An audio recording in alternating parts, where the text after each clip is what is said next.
Hey everybody, welcome to this video tutorial.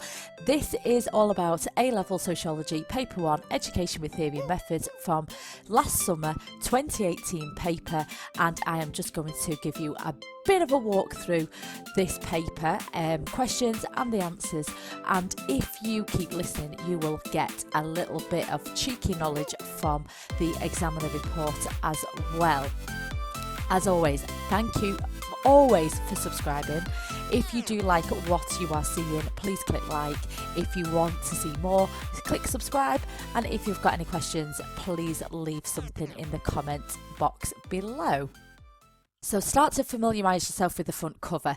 So if you've not seen this before, this is exactly what it looks like. You'll be asked to put your centre number and your candidate number at the top with your name on. If you are not sure about any of these, just ask the exam invigilator or ask your teacher and they will find that out for you, but that's nothing to panic about. And making sure that you are reading through the instructions also. So this is from last year's paper. It was in the afternoon of June the 5th and it was a 2-hour paper.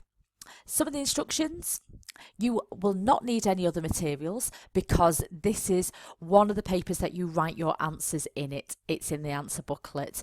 Paper 2 is the one where you'll have additional answer booklets. Paper 3 will be like this as well, where you write on the answer book. Make sure that you are answering all the questions. There are 6, gives you a bit of an indication there. It tells you not to write outside the box on the pages. Do your rough work in the book. Do plans, I recommend that you do, and anything that you don't want marked, you cross out. I wouldn't cross anything out. What I would do is, as you are answering the questions, maybe just tick off every time that you comment on something that's off your plan, but leave it there because the examiner should be looking at it because it will give them a bit of an idea about how much that you know. And further information, the marks for the questions are shown in the brackets. That will give you an indication from timing as well. The full marks is 80. Questions carrying 10 or more marks should be answered in continuous prose, so they are either a mini essay 10 marker or an extended essay 30 mark or a 20 mark.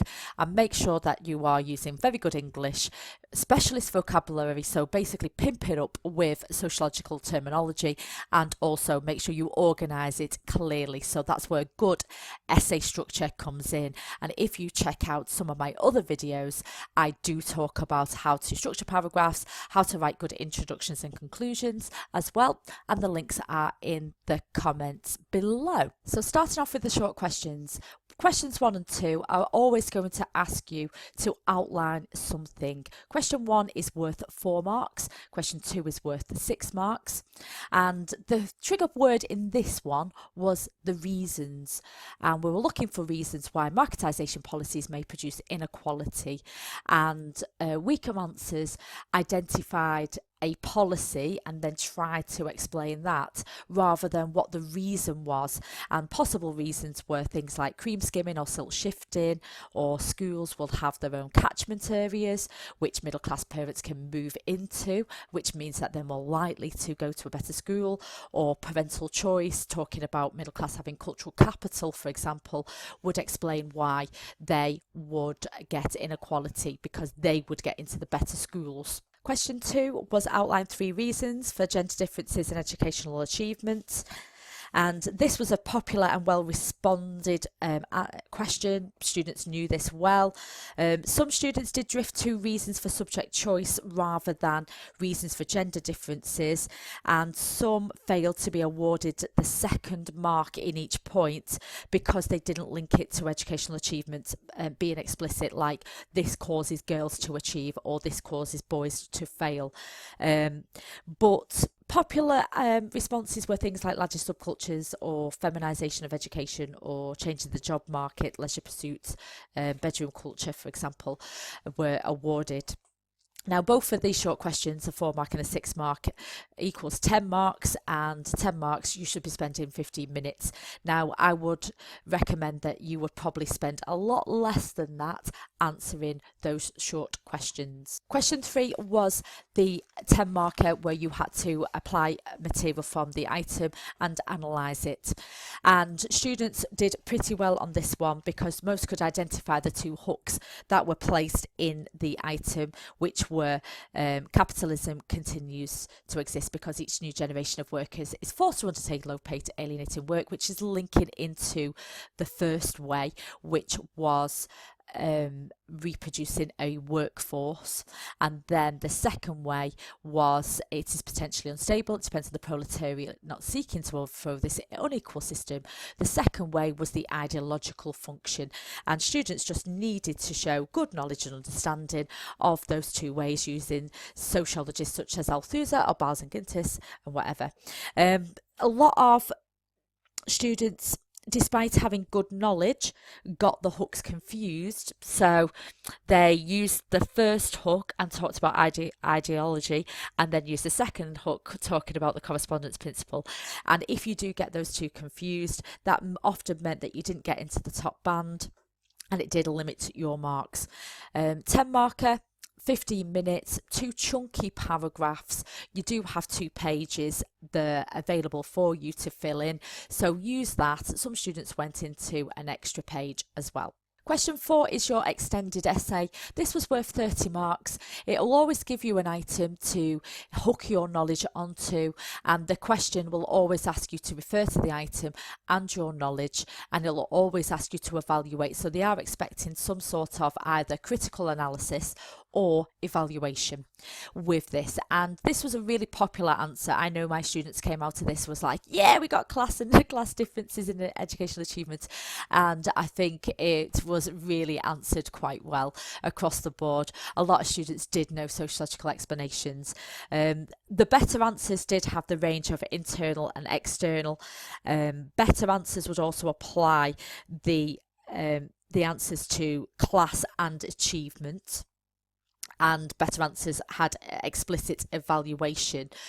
Also, if you compared the experiences of the different classes, so you said, well, working class students speak in a restricted code, and this often meant that they were unable to understand the teacher, and in comparison, middle class students talk in elaborate code, they got marks there. Better answers also even give examples of policies to overcome the disadvantages, and they were also showing how these factors interlinked. So I've just given you an example there, how language would interlink with how teachers would label the students, for example. So 30 marks, you've got good 45 minutes to answer this. Got plenty of space in your booklet. A lot of students did go on to an additional booklet as well. And to make sure that you do get into the top band, you do need a conclusion. It is stated in that top band. Moving on to question 5, this is my most favourite part of the course. I love teaching methods in context. It's a 20 marker. You should be spending 30 minutes to answer this question. It will ask you to use the item and your knowledge of a research method to evaluate the strengths and limitations of a method to investigate a context in education. So in this case, you wanted to give strengths and weaknesses of a method, which was participant observation. Better answers compared overt and covert, and was able to explore practical, ethical and theoretical issues. Strong answers also utilised the hooks that were given in the item. For example, you've got things here by adopting an appropriate role. So you could have talked about the observer could become a teaching assistant, for example, to observe the group to see what's going on. And more importantly, the best answers applied it to pupil exclusions.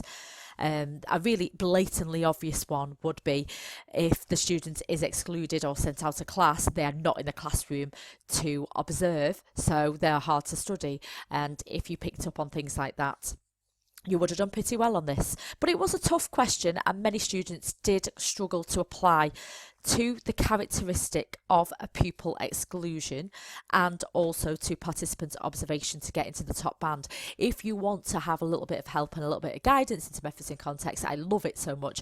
I do have a playlist of different videos, which I will put the link in the comments below. Final question was a question 6. This was a 10 marker. It will always be an outline and explain at the end of paper 1, and it'll always be about theory and methods. Last year's was about a method. This year it's about a theory, which in this case it's the problems of using functionalist theory. And a lot of students could identify problems of functionalist perspective, such as things like being out of date because it's a modern theory, so you could use the postmodern debate, or you could talk about the rose-tinted view that it has. It's over rosy view of a consensus and an agreement in society, and you could have used conflict theories to critique it, or it could be determinist as well. You could have even critiqued the methodology that a functionalist would use, picking up on positivist as well. Now, what students did find problematic was developing their answers enough where they give examples of studying today's society and developing it that way. And also, this is from the examiner report.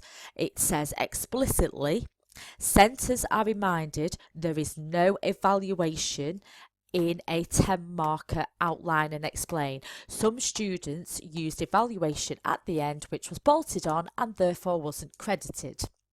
So just make sure that you can do analysis, you can do critical analysis, but bolt-on evaluation is a no-no.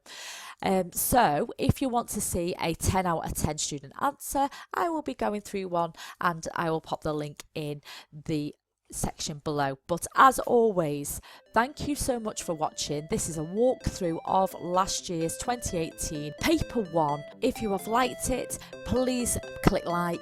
If you have got any comments, please put them in the comment section below, and if you want to see more of these videos, please click subscribe. So thank you so much, have a great evening, and I shall speak to you again soon.